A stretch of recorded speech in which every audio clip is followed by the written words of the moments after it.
professor Stephen Hawking pode ter morrido antes do lançamento final do telescópio espacial James Webb. Ainda assim, devido ao vasto legado espacial do falecido físico, muitas horas do novo telescópio espacial serão dedicadas a provar algumas de suas teorias. Uma dessas teorias é a última em que Hawking trabalhou antes de sua morte, na qual ele argumentou sobre uma teoria de multiverso que implica uma cópia exata de sua existência em um universo paralelo. Não é comum que uma única peça de equipamento científico produza tantos benefícios. Mas o JWST já está entregando. Finalmente, ele provou a teoria do multiverso de Stephen Hawking, a qual muitos cientistas se opuseram. O que é a teoria do multiverso de Stephen Hawking? Como ela afeta você? E como o telescópio espacial James Webb finalmente provou a teoria? Você já pensou se existem outras criaturas inteligentes no universo em lugares diferentes do planeta Terra? Embora isso possa não parecer tão arrepiante, e se houver cópias de você distribuídas ao redor, digamos, do universo? Isso significa uma forma exatamente como você faria coisas que você faria? Isso soa assustador, mas a teoria tem o apoio de uma das mentes mais brilhantes para se envolver na ciência, o falecido professor Stephen Hawking. Ele trabalhou em uma hipótese chamada teoria do multiverso, que procura explicar por que pode haver réplicas de você que você nem sequer conhece. A ideia de que pode haver cópias de você significa que podem haver cópias de tudo que você sabe. Por exemplo, uma cópia deste planeta ou da estrela do Sistema Solar ou de toda a galáxia da Via Láctea pode ser duplicada em outro lugar. Mas além desses corpos celestes, seu computador ou carro também podem ter cópias. Quem está fazendo todas essas cópias e quantas cópias podem existir no cosmos? Essas cópias são falsas? Nós vamos mergulhar fundo na teoria do multiverso em um momento. Quanto à pergunta se estamos sozinhos no universo, Bill Watterson tem a resposta. Ele disse: alguns pensamentos. Eu acho que o sinal mais seguro de que exista vida inteligente em outro lugar no universo é que nenhuma delas tentou nos contatar. É claro, isso é uma sarcástica e espirituosa resposta baseada no comportamento humano do que, na verdade, cósmica. Mas com toda a seriedade, a questão tem incomodado os humanos por tanto tempo quanto nós temos estado conscientes. De acordo com Michael J. Crow, que escreveu o livro The Extraterrestrial Life Debate, 1750-1900, o filósofo Aristóteles pesou no século IV a.C., dizendo que a chamada pluralidade de mundos não poderia existir porque todo o sistema solar requeria um prime mover para mantê-lo em funcionamento, e não poderia imaginar um número infinito deles.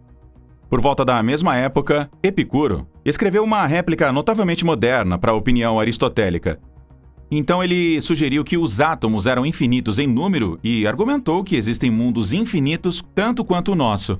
Epicuro afirmou que alguns desses mundos sustentariam vida semelhante à Terra. Enquanto estas duas figuras antigas estavam firmemente em lados opostos do debate, elas tinham uma coisa em comum, ou melhor, faltava-lhes uma coisa em comum.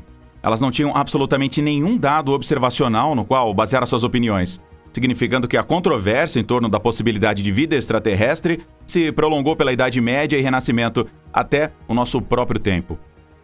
Por exemplo, o professor Cornel Carl Sagan, cuja série de televisão pública Cosmos trouxe os conceitos de astronomia para uma ampla audiência, avançou um princípio de mediocridade que ecoou os escritos de Epicuro. Ele diz que não havia nada de especial em nosso sistema solar ou plano. Existem bilhões e bilhões de estrelas no universo, como muitos planetas capazes de sustentar a vida e a inteligência. Os cosmólogos John D. Barrow e Frank J. Tripler contrariaram o princípio cosmológico antrópico, argumentando que mesmo com um universo cheio de planetas, gerar vida em um deles é difícil. E é um grande salto de organismos unicelulares para mamíferos de grande cérebro que podem debater a cosmologia. Portanto, devemos reservar o julgamento sobre se estamos sozinhos ou apenas uma espécie superada entre muitas. Você sabe, Aristóteles e Epicuro gostariam de descobrir que o argumento que eles começaram a continuar 2000 anos após a sua morte é real. No entanto, os cientistas acreditam que estamos muito próximos de descobrir se existem vizinhos inteligentes no universo e quão próximos eles estão de nós. A teoria do multiverso é especial porque foi a última publicada pelo professor. Na verdade, essa pesquisa final da mente afiada foi submetida para publicação apenas 10 dias antes de sua morte, no artigo intitulado Uma saída suave da inflação eterna, que ele coautorizou com Thomas Hertog, um físico da Universidade Católica de Leuven, na Bélgica. Hawking apresentou uma teoria sobre a origem do universo que poderia resolver algumas questões que se arrastam. No entanto, apesar do seu último trabalho, ele foi, na verdade, um olhar final sobre uma de suas primeiras teorias. Na verdade, se o JWST eventualmente ajudar a provar a existência do multiverso, ele tornará os cientistas por trás dele provavelmente candidatos a um prêmio Nobel. No entanto, como os prêmios Nobel não podem ser concedidos póstumamente, Hawking seria inelegível para recebê-lo. O que é a teoria do multiverso e o que o falecido físico tinha a dizer sobre ela? A teoria do multiverso sugere que nosso universo, com todas as suas centenas de bilhões de galáxias e quase incontáveis estrelas, abrangendo dezenas de bilhões de anos-luz, pode então não ser o único. Ao invés disso, pode haver um universo totalmente diferente, distantemente separado do nosso, e outro e outro. Na verdade, essa teoria de curvatura mental sugere que pode haver uma infinidade de universos, todos com suas próprias leis da física, suas próprias coleções de estrelas e galáxias, e talvez até mesmo suas próprias civilizações inteligentes. Então, basicamente, nosso universo poderia ser apenas um membro de uma multidão de universos muito mais grandiosa, muito maior, um multiverso.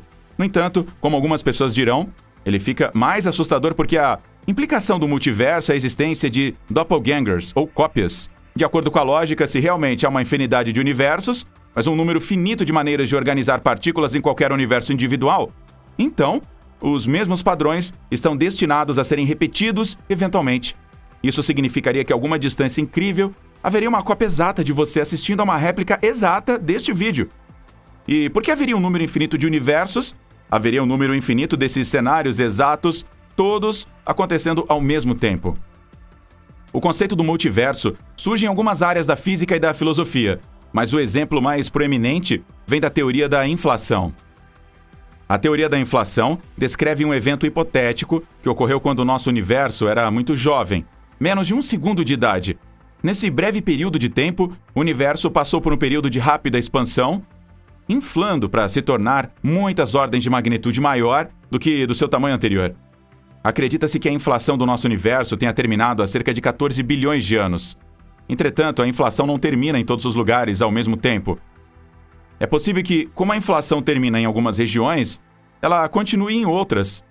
Assim, enquanto a inflação terminou em nosso universo, poderia ter havido outras regiões muito mais distantes, onde a inflação continua e continua até hoje. Os universos individuais podem se livrar de universos infláveis maiores, expandindo universos, criando um mar infinito de inflação eterna, repleto de inúmeros universos separados. Neste cenário de inflação eterna, cada universo surgiria com suas próprias leis da física, sua própria coleção de partículas, seu próprio arranjo de forças e seus próprios valores de constantes fundamentais. Isto poderia explicar por que o nosso universo tem as propriedades que ele tem, particularmente as propriedades que são difíceis de explicar com a física básica, como a matéria escura ou a constante cosmológica. De acordo com alguns cientistas, a maior evidência para o multiverso é que a vida existe, particularmente a vida inteligente, capaz de fazer observações cosmológicas.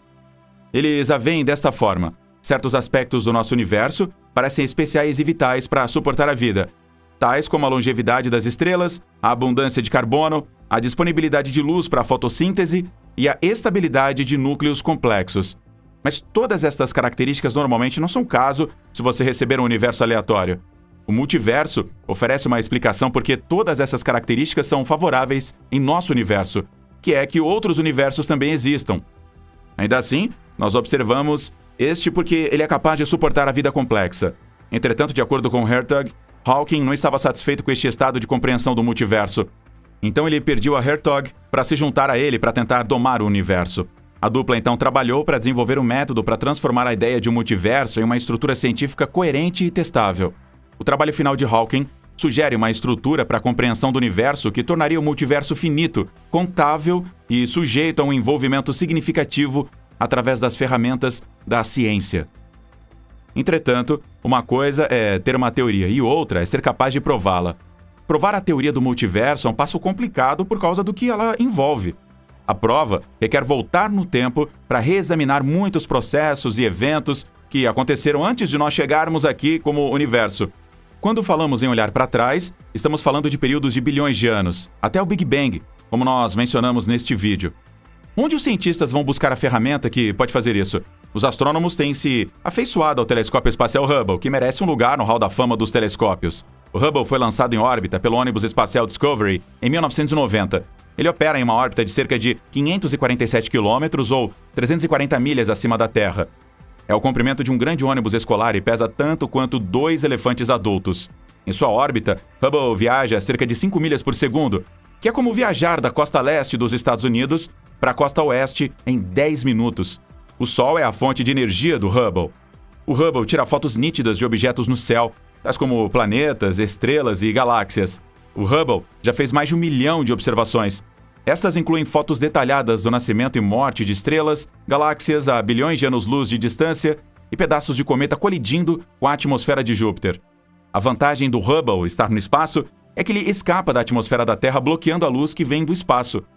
Isso significa que ele tem uma visão melhor do que telescópios terrestres na Terra. Hubble é bastante capaz graças aos sofisticados instrumentos a bordo. Por exemplo, ele tem sensores de orientação finos que se fixam nas estrelas.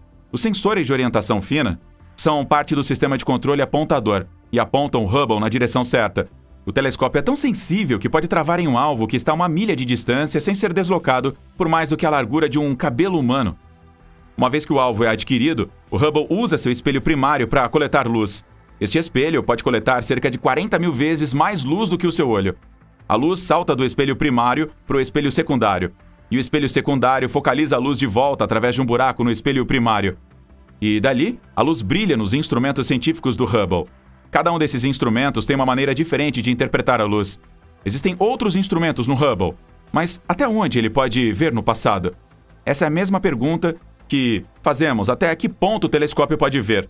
Bem, o objeto mais distante que o Hubble tem visto é a galáxia GNZ11, que está a cerca de 13,4 bilhões de anos-luz de distância.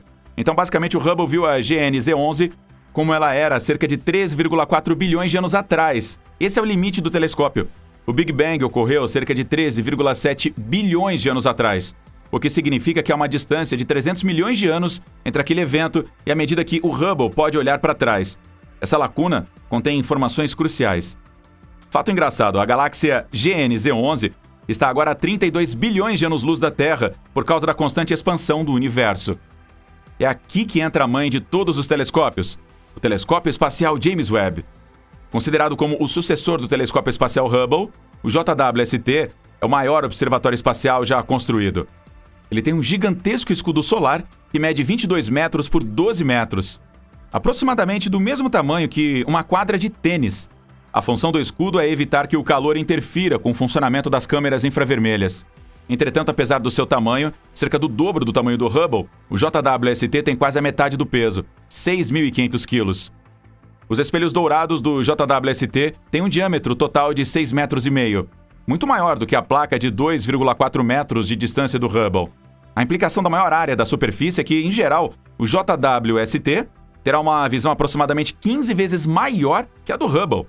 Após o lançamento no espaço, o JWST irá orbitar o Sol, voando até 1,5 milhões de quilômetros da Terra em temperaturas que alcançam menos 223 graus Celsius. Para comparação, a Lua está a 384.400 quilômetros de distância, enquanto o telescópio espacial Hubble voa apenas 570 quilômetros acima do nosso planeta. Como mencionamos anteriormente, devido à enorme distância que o JWST está localizado a partir da Terra, ele não poderá ser atendido por astronautas se alguma falha surgir ou se houver necessidade de reabastecimento. Graças ao instrumento infravermelho, o JWST pode se concentrar em objetos brilhantes como galáxias muito distantes. A descrição do trabalho do JWST, de 10 bilhões de dólares, é examinar a primeira luz no universo e os objetos celestes que se formaram logo após o Big Bang, investigar como as galáxias se formam e evoluem, estudar as atmosferas de exoplanetas distantes, capturar imagens de planetas em nosso próprio sistema solar e localizar evidências de matéria escura. Curiosamente, Hawking ajudou a desenvolver a teoria que levou à ideia de universos paralelos infinitos, ou seja, a teoria da inflação eterna. Mas ele admitiu nunca ter sido um fã do multiverso em uma entrevista. Ele cita como um provérbio: a teoria usual da inflação eterna prevê que globalmente o nosso universo é como um fractal infinito, com um mosaico de diferentes universos de bolso, separados por um oceano inflável. As leis locais da física e da química podem diferir de um universo de bolso para outro, que juntos formariam um multiverso. Mas eu nunca fui um fã do multiverso. Se a escala de universos diferentes no multiverso é grande ou infinita, a teoria não pode ser testada. Hawking e Hertog se basearam na teoria das cordas, um ramo da física que tenta conciliar a física quântica com a gravidade e a teoria da relatividade de Einstein. Eles chegaram a uma nova ideia de inflação eterna que se baseia em uma fronteira no início dos tempos. A ideia sugere que, quando traçamos a evolução do nosso universo para trás no tempo, em algum momento chegamos ao limiar da inflação eterna, onde nossa noção familiar de tempo deixa de ter qualquer significado. A partir dessa fronteira, a nova teoria prevê uma estrutura finita de universos que emergem do Big Bang. Se esta teoria se provar verdadeira, ela sugere que outros universos como o nosso poderiam ter emergido naquele ponto, e poderia até mesmo haver ondas gravitacionais primordiais que combinam com a inflação do universo. Mas este novo modelo ainda está longe de ser comprovado, e os físicos precisarão de mais dados e uma melhor compreensão da teoria das cordas antes que isso seja possível. O artigo também implica que poderia ser possível testar essa teoria. Entretanto, os instrumentos existentes na época não eram sensíveis o suficiente para encontrar evidências desta teoria. Mas isso não impede que os cientistas tentem. Os físicos poderiam procurar evidências de outros universos usando ferramentas projetadas para medir ondulações no espaço-tempo, também conhecidas como ondas gravitacionais primordiais, que teriam sido geradas pela expansão inicial do universo e a partir do Big Bang. Você pode ter certeza de que, se alguma teoria do cosmos surgir hoje, a NASA começará a investigar amanhã. Portanto, não é nem mesmo surpreendente que a NASA tenha dedicado recursos para pesquisar universos paralelos. E os resultados são fascinantes. A busca pelo universo paralelo, onde o tempo corre para trás, levou a NASA não ao espaço profundo, mas à Antártida, um dos locais mais frios do planeta. O projeto foi chamado de ANITA, mas significa Antena Transitória Impulsiva Antártica, e foi executado em conjunto com múltiplos parceiros, incluindo a Universidade do Havaí. ANITA é um experimento baseado em balões estratosféricos com antenas de rádio apontadas para a Terra para detectar ondas de rádio emitidas por neutrinos de alta energia muito raros se eles atingirem um átomo no gelo. Um radiotelescópio, ANITA, é o primeiro observatório da NASA para neutrinos de qualquer tipo. Os neutrinos são de grande interesse para os astrofísicos, pois são a única partícula que pode alcançar a Terra sem atenuação em todas as energias. Isso é particularmente interessante em altas energias, onde outras partículas e fótons irão interagir com os fótons de fundo de micro-ondas, tornando-os incapazes de se propagar e sobreviver a longas distâncias astrofísicas. Em outras palavras, se você quer ver o universo de energia ultra alta, você deve vê-lo através da luz dos neutrinos. O instrumento ANITA detecta esses neutrinos de energia ultra alta, usando o efeito Ascarian.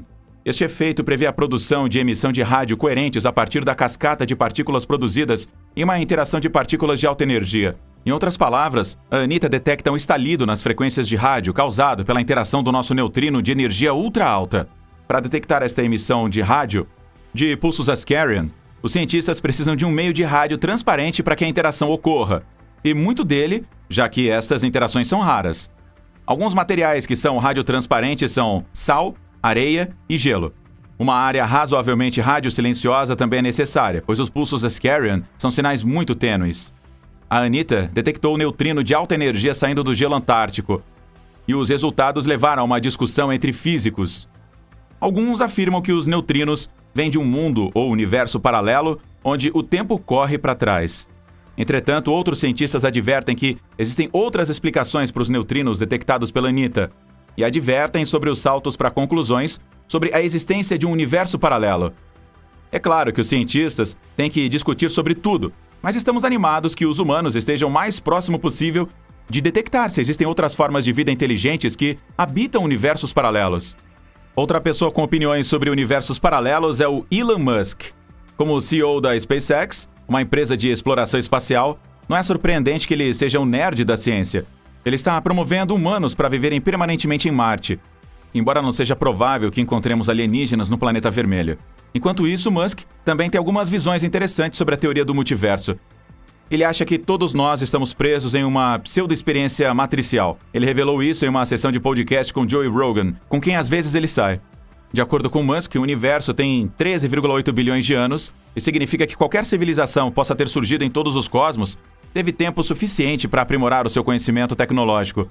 Ele diz que se nós assumirmos qualquer taxa de melhoria, então os jogos serão indistinguíveis da realidade, ou a civilização terminará. Pode ser apenas um dos dois. Isso significa que provavelmente estamos em uma simulação porque nós existimos. Ele acrescentou: eu acho mais provável, isso é apenas sobre a probabilidade. Há muitas simples simulações. Você pode chamá-las de realidade ou pode chamá-las de multiverso. Musk acha que o substrato, ou o que quer que esteja alimentando as simulações, provavelmente é chato comparado com a própria simulação. Ele baseou isso em nossa experiência com videogames. A maioria dos jogadores joga porque o jogo é mais interessante do que o mundo real. Por exemplo, pessoas que nunca travaram uma batalha se divertem jogando jogos de guerra. O mesmo acontece com jogadores de corrida que gostam de derrubar estradas e bater seus carros com abandono imprudente porque eles não podem fazer isso na vida real. Então, se estamos em uma simulação, então provavelmente vivemos uma vida mais excitante do que as pessoas que controlam o jogo. Lembre-se disso na próxima vez que você se sentir entediado. E enquanto isso, Musk e Rogan também beberam uísque durante todo o podcast. E também em algum momento, o comediante acendeu e Musk deu uma baforada. A verdinha é legalizada na Califórnia, onde o podcast foi gravado, a propósito. Enquanto isso, muitos cientistas continuam a se opor à teoria do multiverso, tornando-a altamente controversa.